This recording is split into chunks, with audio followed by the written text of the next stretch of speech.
With the misstep of Ledger coming out and doing everything with their firmware upgrade, where they're able to store your private keys for you and then pay $9.95 a month, and then of course your private keys are everywhere, people have been looking for an alternative to cold storage devices, especially with what's happened in just crypto exchanges, for example, with Voyager and Celsius and FTX. So some of those alternatives could be a product called Ellipal.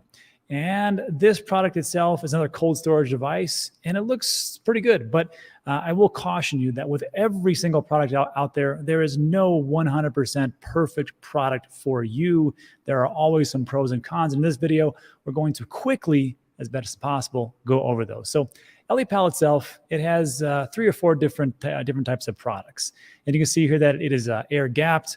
It doesn't have connection to Bluetooth, USB, Wi-Fi, or NFT, so it's pretty much secure in that regard. It's got 3 different products itself. You have a mini cold wallet, which is a smaller version of the Titan cold wallet. What I like about this, though, is that it is a touchscreen. So I like that as opposed to the Nano Ledger, which everything is like these little buttons and sometimes a little bit hard. And then also it has the Ellipal seed phrase, which you can put in steel instead of writing it down on paper, which you put your mnemonic phrases on. And of course, you have to download the app to do that. Another good thing about this is it supports over 10,000 coins and tokens. So I don't know how many there are out there for crypto or digital assets, but that seems like the bulk of what you might want to store on your device. So again, the Ellipal, I'm going to be using the Titan Cold Wallet. It is $129 right now. There's a discount of $169. And it talks about easy to use, air gapped, and everything in between. So we take a look at this. Let's talk about the positives. Well, first positive is this, is Ellipal, from what I've researched on the internet, has never been hacked. So that is a good positive in the pros category. And they have an article about how difficult it would be, is it possible to hack a cold storage device? And they actually do say that it is possible.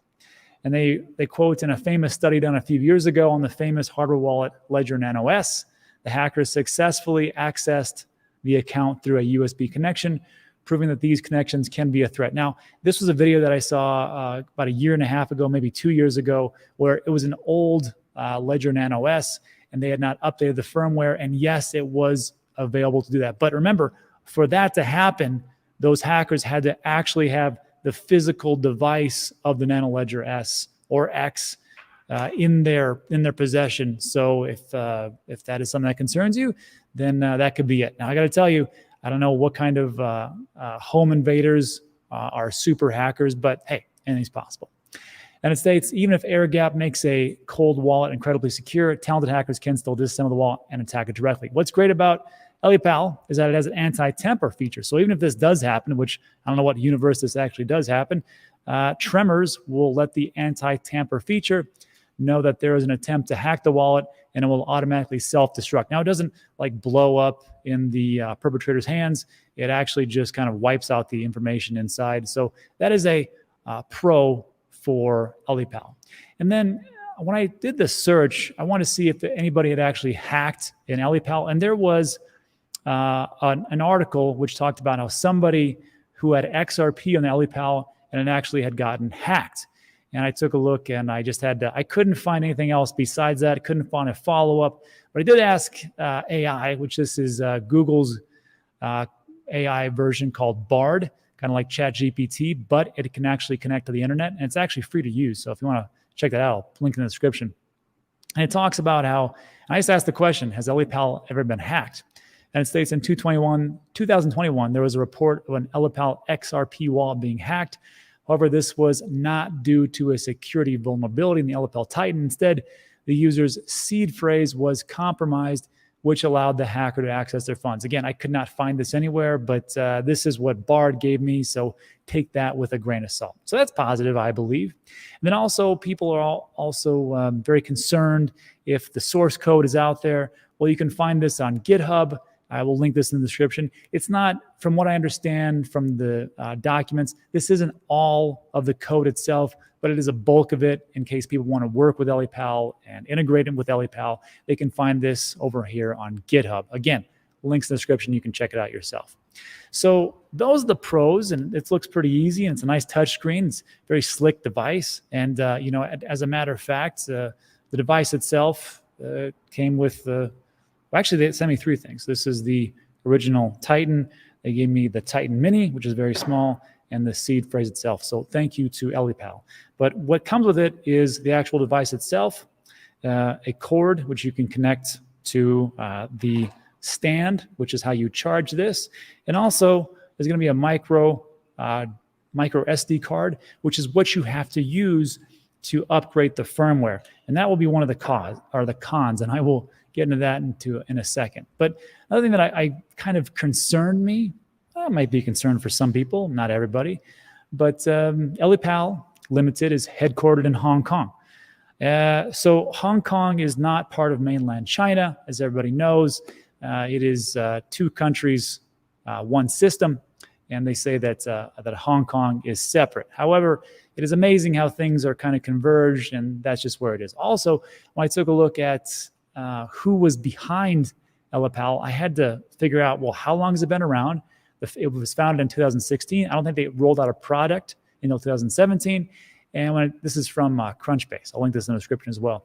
And when I took a look at the founders, Tong Chen, number of organizations is 1, Hao Ning, 1, David Tian, 1, and I can't find any information about them. Also, if you take a look at the About Us page, it doesn't list anything about the history of who this is and where it came from, but it does give a customer service address, phone number, or email, and also the actual physical address, which is in Wan Chai, Hong Kong. So take that as you will.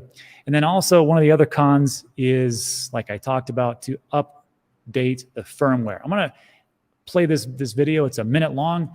And if after this you still want to check out Ellipal, well, I'm going to take this Ellipal itself, and I'm going to use my Voyager account, which they just opened up transactions, and we're going to take that Bitcoin and put it on this Ellipal. So just take a listen, and this is how you actually have to update your firmware. First, you'll need to prepare a blank micro SD card. If you purchase an Ellipal Titan cold wallet device, it will come with a 16 gigabytes micro SD card. Make sure the format of the SD card is FAT32 for the update to work. Go to the Ellipal official website and click on Update at the top of the page. Find Download Elastic Firmware on the update page. Click on Download and save the file on the SD card. Do not change the name of the downloaded file or unzip it. Make sure to keep the file in its original format. Turn off the Ellipal device, take out the adapter from the box, and insert the SD card into the adapter.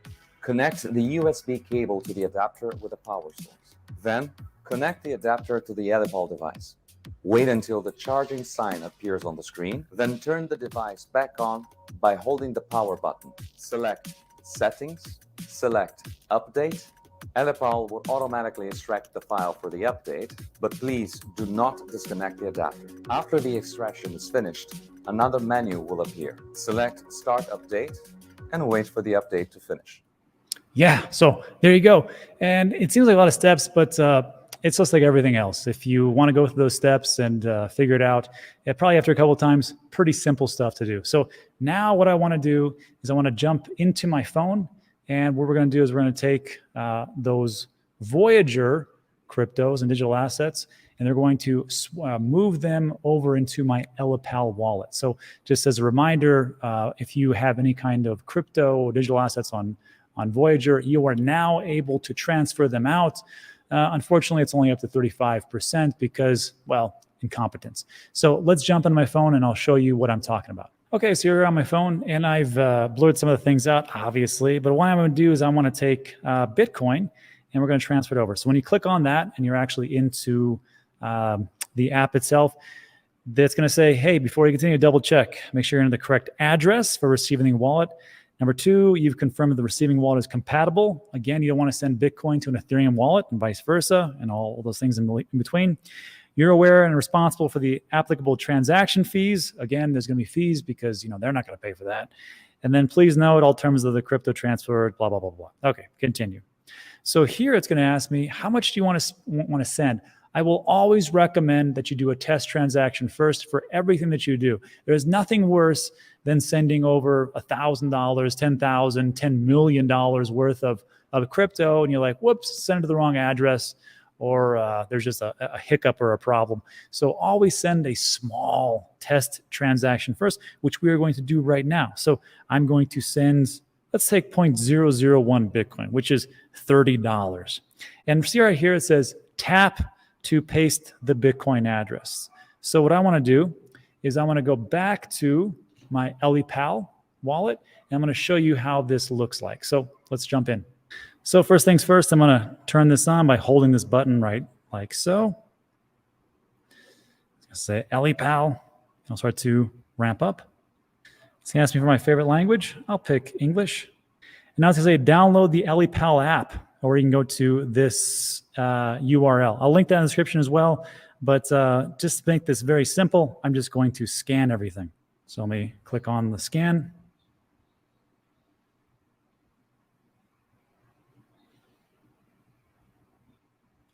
Ellipal, 2,300 ratings, pretty good, 4.8. We're going to click on Get and then just download the app itself. And here we are on the app. Okay, multi-account and multi-currency management, save transactions, real-time tokens. Great. Click on Start. Of course, there's always something to read over. And of course, do due diligence and read over it like I'm not doing, and click Confirm. So it says here, for your asset safety, recommend use Ellipal Cold Wallet Manager Asset. Connect to an Ellipal Cold Wallet. And now it's going to say, please press the button to scan the Ellipal app connection QR code. I'm going to click on Connect to Cold Wallet itself, access the camera, sure. And then here we are. Open this up, click on Next. I'm going to say, create account. And this will be the basics, account name, password. I'll do that right now. So there we are. So you get your account name, and I got my password. Don't forget that. We're going to click on Create Account. And voila, created successfully. Please back up mnemonics. And when I click on this, back up mnemonic words, this is where it's going to give me the mnemonic phrase, which you can put in, there's a card that they attached to the product itself, or you can put it on a stone book. That's where I put everything else. So I'm going to write those down right now after I click on this button. Great, so if you did everything right, then it says backup successful and you're ready to go. Click on OK. And here's where we get to pick all the different crypto projects, digital asset projects that we want to add to it. There's Bitcoin, ETH, BNB, Smart Chain, XRP. Everything you can possibly think of is essentially right there. So for this one, I'm just going to come up here, and we just want to use Bitcoin Connect to App. And there it is, App Connection QR code. So what I want to do is go back to the app itself, click on Ellipal, connection succeeded, not now. And voila, must have already scanned already. So we have Bitcoin right there. And here is our Bitcoin address, which you can see at the very top, 3H782, blah, blah, blah, blah, blah, so on and so forth. So what we want to do is copy this address, and we're going to put this into Voyager. So here we are again. We're going to tap to paste the Bitcoin address. Would you like to paste from Ellipal? Allow paste. And 3H7, blah, blah, blah, blah, blah, and there it is. We're going to click Slide to send Bitcoin. Total amount, we're going to confirm. And of course, you should always have some kind of two-factor authentication, and I highly recommend you don't have text messages, but use something like Google Authenticator. So I'm going to copy that code in, and I'm going to click Submit Transfer. And it'll say you request to send blah, blah, blah, check your email, which I will do right now, and that should be it. Which, in case you want to know, would it look just like this, confirm withdrawal. So voila, that is essentially how you use Ellipal. It seems pretty straightforward, but again, for every different product that's out there, there is a pro and there is a con to it. I personally don't think that this is the way we're going to be using crypto in the next 10 years or so. But for right now, if you're looking for an alternative to Ledger, there are options. So that's it. So look, if you like today's video, give it a thumbs up, consider subscribing. Everything we talk about is time sensitive, but that is all. Thanks to you for showing up, and thanks to Ellipal for sending me these devices. That is it, and I'll see you guys on the next one.